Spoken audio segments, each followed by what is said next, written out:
নমস্কাৰ প্ৰিয় দৰ্শক, পুনৰ এবাৰ আপোনালোক সকলোকে আমাৰ এই চেনেলটোৰ অন্য এটা খুবেই গুৰুত্বপূৰ্ণ ভিডিঅ'ৰ মাজলৈ আন্তৰিক স্বাগতম জনাইছোঁ।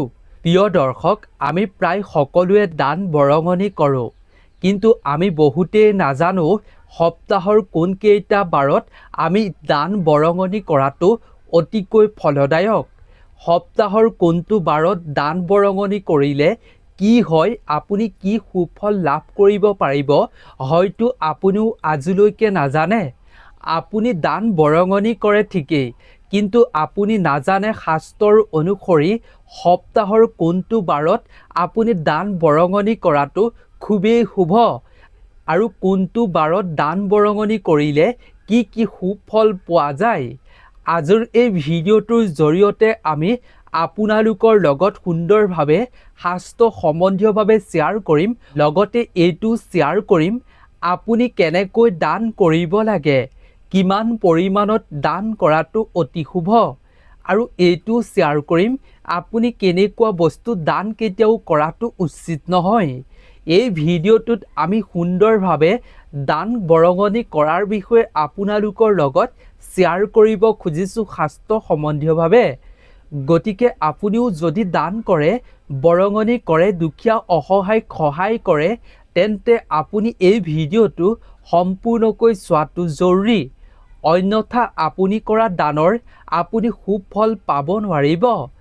যদি আপুনি সঠিক বাৰত সঠিক নিয়মত আপুনি দান বৰঙণি কৰে, তেতিয়াহ'লে আপোনাৰ ঘৰখন সদায় উন্নতিৰ পথত আগুৱাই যাব। লগতে প্ৰিয় দৰ্শক, আপুনি যি আশা কৰিব সেই আশা মনৰ কামনা আপোনাৰ শীঘ্ৰেই পূৰ্ণ হ'ব। লগতে কিছুমানে পঢ়া শুনাত দুৰ্বল হ'লেও দান বৰঙণি কৰে, যাতে শিক্ষাত থকা বাধা বিঘিনি অপায় অমংগল দূৰ হৈ শিক্ষাৰ ক্ষেত্ৰত ভাল ফলাফল পাব পাৰে। গতিকে আপুনি যদি আজিৰ ভিডিঅ'টো সম্পূৰ্ণকৈ চায়, তেতিয়াহ'লে আপুনি শিক্ষাৰ ক্ষেত্ৰত আপোনাৰ সন্তানৰ বাধা বিঘিনিও দূৰ কৰিব পাৰিব সঠিকভাৱে আপুনি কৰা দান বৰঙণিৰ ফলত। গতিকে এই ভিডিঅ'টো সম্পূৰ্ণকৈ চাই থাকিব। গতিকে ভিডিঅ'টোৰ মাজলৈ আগবঢ়াৰ পূৰ্বে আপুনি কমেণ্টত আপোনাৰ আৰাধ্য দেৱতাৰ নাম অৱশ্যেই লিখিব। লগতে এটা ভিডিঅ'টোত লাইক কৰি আমাৰ ভিডিঅ' বনোৱাত মনোবল বঢ়াব বুলি আশা কৰিছোঁ। প্ৰিয় দৰ্শক, ভাৰতীয় সংস্কৃতত দান এক পুণ্যৰ কাম বুলি গণ্য কৰা হৈছে। প্ৰিয় দৰ্শক, দান বৰঙণি কৰাটো কেৱল পুণ্যৰ কামেই নহয়, সামাজিক সম্প্ৰীতি আৰু ব্যক্তিগত শান্তিৰ বাবেও ইয়াক খুবেই শুভ বুলি গণ্য কৰা হৈছে।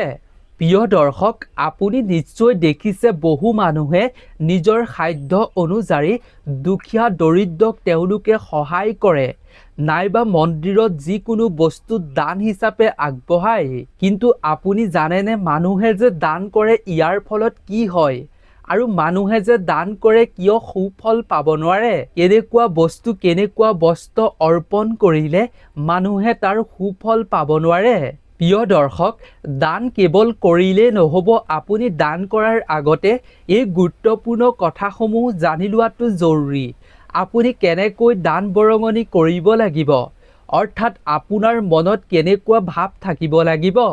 শ্ৰীমদ ভাগৱত গীতাতো ভগৱান শ্ৰীকৃষ্ণই দান বৰঙণিক এক পবিত্ৰ কৰ্ম হিচাপে গণ্য কৰিছে, আৰু জ্যোতিষশাস্ত্ৰত দান বৰঙণি কৰাটো গ্ৰহৰ অৱস্থান আৰু ইয়াৰ শুভ প্ৰভাৱ পাবৰ বাবে অশুভ প্ৰভাৱ দূৰ কৰিবলৈ দান বৰঙণি সঠিকভাৱে কৰাটো খুবেই জৰুৰী বুলি কোৱা হৈছে, আৰু ধনাত্মক শক্তি বৃদ্ধি কৰে বুলি বিশ্বাস কৰা হৈছে।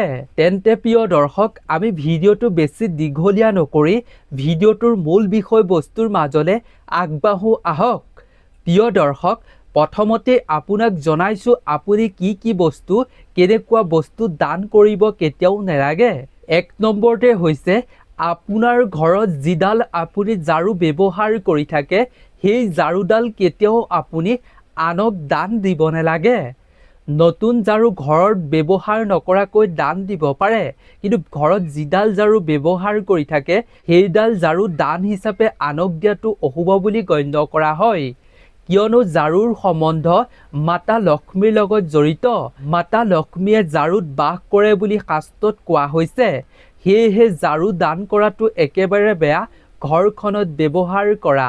আপুনি কেৱল দান কৰাই নহয়, আনৰ ঘৰত ব্যৱহাৰ কৰা আপোনাক ঝাৰু দিলেও আপুনি সেই ঝাৰুডাল অনাটো অশুভ বুলি কোৱা হৈছে। ইয়াৰ ফলত দুয়োজনৰ ঘৰতেই নেতিবাচক শক্তিৰ প্ৰভাৱ সক্ৰিয় হৈ পৰিব। সেইবাবেই ঝাৰু দানো নিদিব, আনৰ পৰাও আপুনি নানিব আনৰ ঘৰত ব্যৱহাৰ কৰা ঝাৰু। 2 নম্বৰতে হৈছে প্ৰিয় দৰ্শক জোঙা সামগ্ৰী। আপুনি যিকোনো জোঙা সামগ্ৰী কেতিয়াও নানিব। শাস্ত্ৰৰ মতে জোঙা সামগ্ৰী যেনে আপুনি চুৰি কেঁচি আদি আপুনি কাকো দান কৰাটো উচিত নহয়। ইয়াৰ ফলত দুয়ো পক্ষৰ মাজতেই ভুল বুজাবুজিৰ সৃষ্টি হৈ অশান্তি হ'ব ঘৰখনত। লোৱাজনৰ ঘৰতো হ'ব, দিয়াজনৰ ঘৰতো হ'ব। গতিকে এনে সামগ্ৰী আপুনি কেতিয়াও দান নকৰিব। 3 নম্বৰতে হৈছে তেল। তেল দান কৰাটো শুভ বুলি কোৱা হৈছে, কিন্তু বেয়া তেল আপুনি লেতেৰা তেল আপুনি দান কৰাটো এক মহাপাপ বুলি শাস্ত্ৰত গণ্য কৰা হৈছে। আপোনাৰ ঘৰত ব্যৱহাৰ কৰা আপুনি তেল আনক কেতিয়াও দান নকৰিব। যি আপোনাৰ ঘৰত ব্যৱহাৰ কৰি আছে সেই তেলৰ পাত্ৰৰ পৰা আপুনি আন মানুহক আপুনি তেল ধাৰ ঋণলৈও নিদিব, দান হিচাপেও কেতিয়াও ভুলতো নিদিব। 4 নম্বৰতে হৈছে প্ৰিয় দৰ্শক অন্ন। অন্ন মহান দান বুলি কোৱা হৈছে শাস্ত্ৰত। কিন্তু প্ৰিয় দৰ্শক এইখিনিতে মনত ৰাখিব লাগিব ঘৰখনৰ বাহী খাদ্য কেতিয়াও দান হিচাপে বা আনক খাবলৈ দিয়াটো একেবাৰে শাস্ত্ৰত মহাপাপ বুলি গণ্য কৰা হৈছে। বাহী বা বেয়া খাদ্য আপুনি কেতিয়াও আনক নিদিব দান হিচাপে। ইয়াৰ ফলত নেতিবাচক প্ৰভাৱ দিয়াজনৰ গাতেই পৰিব। 5 নম্বৰতে হৈছে ষ্টীলৰ বাচন আৰু তামৰ সামগ্ৰী আপুনি কেতিয়াও দান কৰিব নালাগে। এনে কৰিলে ঘৰখনৰ পৰা সুখ আৰু সমৃদ্ধি নোহোৱা হৈ পৰিব আৰু আপোনাৰ ব্যৱসায়টো বেয়া প্ৰভাৱ পৰিবলৈ আৰম্ভ কৰিব। সকলো সদস্যৰ মাজত কাজিয়া পচাল লাগি অশান্তিৰ সৃষ্টি হ'বলৈ আৰম্ভ কৰিব। গতিকে এনে বস্তু দান কেতিয়াও নকৰিব। প্ৰিয় দৰ্শক পৰিয়ালৰ যদি কোনো ব্যক্তিৰ মৃত্যু হয় তেতিয়াহ'লে সেই ব্যক্তিৰ যদি যিকোনো বস্তু সামগ্ৰী আছে তেন্তে সেই বস্তুসমূহ দান কৰি দিয়াটো শুভ বুলি গণ্য কৰা হৈছে। কিন্তু এইখিনিতে শাস্ত্ৰৰ অনুযায়ী মনত ৰাখিব লাগিব ব্যক্তিজনৰ অৰ্থাৎ যি পৰিয়ালৰ ব্যক্তিৰ মৃত্যু হ'ব, যি বস্তু সামগ্ৰী আপুনি দান কৰিব সেই ব্যক্তিজনৰ মৃত্যু হোৱা এবছৰ পাছতহে আপুনি দান কৰাটো উচিত বুলি গণ্য কৰা হৈছে শাস্ত্ৰত। লগতে প্ৰিয় দৰ্শক শাস্ত্ৰৰ অনুযায়ী কেতিয়াও সূৰ্য অস্ত যোৱাৰ পাছত আপুনি যিকোনো বস্তু দান কৰাটো অশুভ। ঘৰখনৰ পৰা সূৰ্য অস্ত যোৱাৰ পাছত আনক বস্তু দিয়াটো অশুভ। বিশেষকৈ চাউল আপুনি দিয়াটো একেবাৰে অশুভ। ইয়াৰ প্ৰতি আপুনি বিশেষভাৱে লক্ষ্য ৰাখিব, নহ'লে আপোনাৰ ঘৰখনত বেয়া শক্তিৰ প্ৰভাৱ পৰিবলৈ আৰম্ভ কৰিব। লগতে প্ৰিয় দৰ্শক যিসকল ব্যক্তিৰ ৰাশি চক্ৰত শনি আৰু চন্দ্ৰ দুৰ্বল পৰিস্থিতিত থাকে সেই মানুহে দান কৰাটো উচিত নহয় বুলি কোৱা হৈছে। ইয়াৰ ফলত আপুনি সুফল পাব নোৱাৰিব বুলি কোৱা হৈছে। দান কৰোঁতে যদি ব্যক্তিজনৰ এই গ্ৰহসমূহ অশান্ত হৈ থাকে তেতিয়াহ'লে ব্যক্তিজনে অশুভ ফল লাভ কৰিবলৈ সক্ষম হয়। এতিয়া প্ৰিয় দৰ্শক আমি জানো আহক সপ্তাহৰ 7টা বাৰৰ কোনটো বাৰত দান কৰিলে কি হয় তাৰ বিষয়ে জানি লওঁ। প্ৰিয় দৰ্শক শাস্ত্ৰৰ অনুযায়ী দেওবাৰৰ দিনটো সূৰ্য ঈশ্বৰৰ নামত উৎসৰ্গিত। গতিকে সূৰ্য হৈছে যশ, সন্মান আৰু স্বাস্থ্যৰ কাৰক বুলি কোৱা হৈছে। এই দিনটোত আপুনি ঘেঁহু, গুড়, তাম আৰু ৰঙা ৰঙৰ কাপোৰ দান কৰাটো শুভ বুলি শাস্ত্ৰত গণ্য কৰা হৈছে। লগতে সোমবাৰৰ দিনটো হৈছে চন্দ্ৰ ভগৱানৰ দিন আৰু মহাদেৱৰ উপাসনা কৰাৰ বাবে সৰ্বোত্তম দিন বুলি গণ্য কৰা হৈছে। প্ৰিয় দৰ্শক মন শান্তি আৰু মাতৃৰ কাৰক চন্দ্ৰ ঈশ্বৰৰ নামত সোমবাৰটো উৎসৰ্গিত কৰা হৈছে আৰু দেৱাদিদেৱ ভোলানাথৰ নামত উৎসৰ্গিত এই সোমবাৰৰ দিনটো। গতিকে এই দিনটোত আপুনি চাউল গাখীৰ দৈ বগা কাপোৰ আপুনি ৰূপ মুকুতা আপুনি দান কৰাটো অতি শুভ বুলি গণ্য কৰা হৈছে। লগতে এই দিনটোত আপুনি মহাদেৱৰ শিৱলিংগত আপুনি যিকোনো বস্তু অৰ্পণ কৰা বা দান কৰাটো খুবেই শুভ বুলি গণ্য কৰা হৈছে। ইয়াৰ ফলত আপোনাৰ মনৰ ইচ্ছা শীঘ্ৰেই মহাদেৱৰ কৃপাত পূৰ্ণ কৰিব পাৰিব বুলি কোৱা হৈছে। প্ৰিয় দৰ্শক, মঙলবাৰৰ দিনটো হৈছে মঙ্গলদেৱৰ দিন, লগতে ভগৱান ৰাম ভক্ত হনুমানৰ দিন। শক্তি, সাহস আৰু ভূমিৰ কাৰক মঙ্গল দেৱতাৰ নামত মঙ্গলবাৰৰ দিনটো উৎসৰ্গিত। লগতে এই দিনটোত সংকট মোচন হনুমানক আৰাধনা কৰা হয়। এই দিনাখন আপুনি ৰঙা ৰঙৰ বস্তু দান কৰাটো শুভ। আপুনি মচুৰ দাইল দান কৰিব পাৰে, ৰঙা চন্দন দান কৰিব পাৰে, ৰঙা কাপোৰ, ৰঙা মিঠাই আপুনি দান কৰিব পাৰে, অৰ্থাৎ বুনিয়াৰ লাডু দান কৰিব পাৰে আৰু অস্ত্ৰ-শস্ত্ৰ আপুনি এই দিনটোত মন্দিৰত দান কৰিব পাৰে। অস্ত্ৰ-শস্ত্ৰ আপুনি ভূমিৰ সম্পৰ্কীয় সামগ্ৰী এই দিনটোত দান কৰাটো শুভ বুলি গণ্য কৰা হৈছে।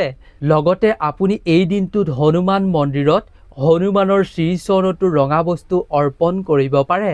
প্ৰিয় দৰ্শক, বুধবাৰৰ দিনটো হৈছে বুধ গ্ৰহৰ দিন।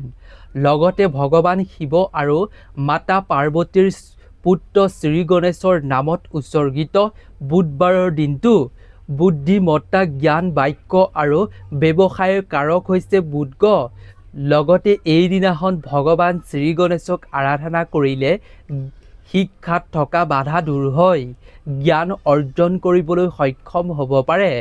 গতিকে এই দিনটোত আপুনি ভগৱান শ্ৰী গণেশক আৰাধনা কৰিব পাৰে। এই দিনটোত আৰাধনা কৰাৰ বাবে সৰ্বোত্তম দিন বুলি কোৱা হৈছে শাস্ত্ৰত। এই দিনাখন আপুনি সেউজীয়া মগু দাইল, সেউজীয়া কাপোৰ আপুনি দান কৰিব পাৰে, কৰ্পূৰ মিশ্ৰিত দান কৰিব পাৰে আৰু ভগৱান শ্ৰী গণেশক আপুনি এই দিনাখন লাড্ডু অৰ্পণ কৰিব পাৰে, দুবৰি বন গাঁঠি দি আপুনি অৰ্পণ কৰিব পাৰে। ইয়াৰ ফলত ভগৱান শ্ৰী গণেশ খুবেই প্ৰসন্ন হ'ব আৰু শিক্ষাৰ সকলো বাধা দূৰ হৈ আপোনাৰ সন্তান আপুনি শিক্ষাৰ প্ৰতি আগ্ৰহ বৃদ্ধি কৰিবলৈ সক্ষম হ'ব পাৰিব। প্ৰিয় দৰ্শক, বৃহস্পতিবাৰৰ দিনটো হৈছে গুৰু বৃহস্পতিৰ দেৱৰ দিন, গুৰুবাৰ। এই দিনটো ভগৱান বিষ্ণুৰ নামত সমৰ্পিত। বৃহস্পতিবাৰৰ দিনটো জ্ঞান, ধৰ্ম, সন্তান আৰু সৌভাগ্যৰ কাৰক বৃহস্পতি দেৱতাৰ নামত উৎসৰ্গিত বুলি শাস্ত্ৰত কোৱা হৈছে। এই গুৰুবাৰৰ দিনটোত আপুনি হালধীয়া বস্তু দান কৰিব পাৰে। ভগৱান বিষ্ণুৰ হালধীয়া বস্তু খুবেই প্ৰিয়। হালধীয়া দাইল, হালধীয়া বস্ত্ৰ, আপুনি হালধীয়া যিকোনো ফুল নাইবা সোণ পাৰিলেও আপুনি দান কৰিব পাৰে, নাইবা আপুনি ধৰ্মীয় কিতাপো দান কৰিব পাৰে, কেশৰ দান কৰিব পাৰে। ইয়াৰ ফলত আপুনি শুভ ফল লাভ কৰিব পাৰিব বুলি কোৱা হৈছে শাস্ত্ৰত। প্ৰিয় দৰ্শক, শুক্ৰবাৰৰ দিনটো শুক্ৰদেৱ আৰু মাতা লক্ষ্মীৰ নামত উৎসৰ্গিত শাস্ত্ৰৰ অনুযায়ী। ব্যক্তিগত সুখ, প্ৰেম, সৌন্দৰ্য আৰু শিল্পৰ কাৰক আৰু ধন সম্পত্তি ঐশ্বৰ্যৰ দেৱী মাতা লক্ষ্মী আৰু শুক্ৰদেৱৰ নামত উৎসৰ্গিত এই শুক্ৰবাৰৰ দিনটো। শুক্ৰবাৰৰ দিনটোত আপুনি বগা বস্তু দান কৰাটো শুভ। চাউল, গাখীৰ, দৈ, আপুনি বগা কাপোৰ, সুগন্ধি ফুল, আপুনি মিঠাই এই দিনটোত আগবঢ়াব পাৰে। ইয়াৰ দ্বাৰা শুক্ৰদেৱো সন্তুষ্ট হ'ব আৰু মাতা লক্ষ্মীও সন্তুষ্ট হ'ব। এই দিনাখন আপুনি ধন সম্পত্তি বৃদ্ধিৰ বাবে ঘৰত মাতা লক্ষ্মীৰ পূজা কৰাৰ বাবে সৰ্বোত্তম দিন। সপ্তাহৰ প্ৰতিটো শুক্ৰবাৰে আপুনি এগছ মাতা লক্ষ্মীৰ চৰণত ঘিউ প্ৰদীপ জ্বলোৱাটো খুবেই জৰুৰী। প্ৰিয় দৰ্শক, শনিবাৰৰ দিনটো হৈছে শনি দেৱতাৰ দিন। শনি দেৱতা হৈছে কৰ্ম আৰু ন্যায়ৰ দেৱতা, যিয়ে সৎ কৰ্মৰ ভাল ফল প্ৰদান কৰে আৰু বেয়া কৰ্মৰ বেয়া ফল প্ৰদান কৰে। কৰ্ম আৰু ন্যায়ৰ শনি দেৱতাৰ বাৰ হৈছে শনিবাৰৰ দিনটো। গতিকে শনিবাৰৰ দিনটোত আপুনি ক'লা বস্তু দান কৰিব পাৰে, ক'লা তিল দান কৰিব পাৰে, সৰিয়হৰ তেল দান কৰিব পাৰে, আপুনি মাটিমাহ দান কৰিব পাৰে, ক'লা কাপোৰ আপুনি দান কৰিব পাৰে, লোহাৰ আপুনি দান কৰিব পাৰে, আপুনি কম্বল দান কৰিব পাৰে, এইদিনাখন ক'লা কুকুৰক যিকোনো বস্তু খুৱাব পাৰে। ইয়াৰ ফলত শনি গ্ৰহৰ দোষ নাইকিয়া হৈ পৰিব। প্ৰিয় দৰ্শক, এতিয়া আপুনি নিশ্চয় জানিব পাৰিলে সুন্দৰকৈ শাস্ত্ৰৰ অনুযায়ী সপ্তাহৰ 7টা বাৰত আপুনি কি বস্তু দান কৰাটো জৰুৰী। প্ৰিয় দৰ্শক, যদিও সপ্তাহৰ 7টা বাৰতে দান কৰাটো শুভ বুলি কোৱা হৈছে, কিন্তু প্ৰিয় দৰ্শক, সপ্তাহৰ বৃহস্পতিবাৰ আৰু শনিবাৰৰ দিনটোত দান বৰঙণি কৰাৰ বাবে বিশেষ শুভ দিন বুলি গণ্য কৰা হৈছে। শাস্ত্ৰৰ অনুযায়ী বৃহস্পতিবাৰৰ দিনটোক ধৰ্মীয় কাম আৰু দান বৰঙণিৰ বাবে বিশেষ ফলদায়ক দিন বুলি গণ্য কৰা হৈছে। কাৰণ প্ৰিয় দৰ্শক, বৃহস্পতি গ্ৰহ জ্ঞান আৰু সমৃদ্ধিৰ লগত জড়িত। আনহাতে শনিদেৱৰ লগত জড়িত হোৱাৰ বাবে আপুনি শনিবাৰৰ দিনটোত দুখীয়া অসহায় আপুনি মানুহক দান বৰঙণি কৰিলে শনিৰ কুপ্ৰভাৱ জীৱনৰ পৰা একেবাৰে নাইকিয়া হৈ পৰিব। লগতে ধন সম্পত্তিৰ বাবে আপুনি শুক্ৰবাৰৰ দিনটোত দান কৰাটো অতি ফলদায়ক বুলি গণ্য কৰা হৈছে। এই 3টা বাৰত শাস্ত্ৰৰ অনুযায়ী দান কৰিলে আপুনি অধিক ফল পাবলৈ সক্ষম হ'ব পাৰিব বুলি কোৱা হৈছে শাস্ত্ৰত। গতিকে আজিৰ ভিডিঅ'টো ইমানেই আছিল। আশা কৰোঁ ভিডিঅ'টো চাই দান বৰঙণি কৰাৰ বিষয়ে সঠিকভাৱে শাস্ত্ৰ সম্বন্ধীয়ভাৱে আপুনি সুন্দৰভাৱে জানি ল'ব পাৰিলে। গতিকে সঠিকভাৱে দান কৰক, আপুনি সুফল নিশ্চিতভাৱে পাব পাৰিব। মনত আপুনি অহংকাৰ ভাৱ আৰু আপুনি ফলৰ আশা কৰি দান বৰঙণি নকৰিব। তেনে কৰি আপুনি দান বৰঙণি কৰিলে অহংকাৰভাৱে আপুনি সুফল পাব নোৱাৰিব। গতিকে এই ভিডিঅ'টোৰ পৰা আমি বিদায় লৈছোঁ।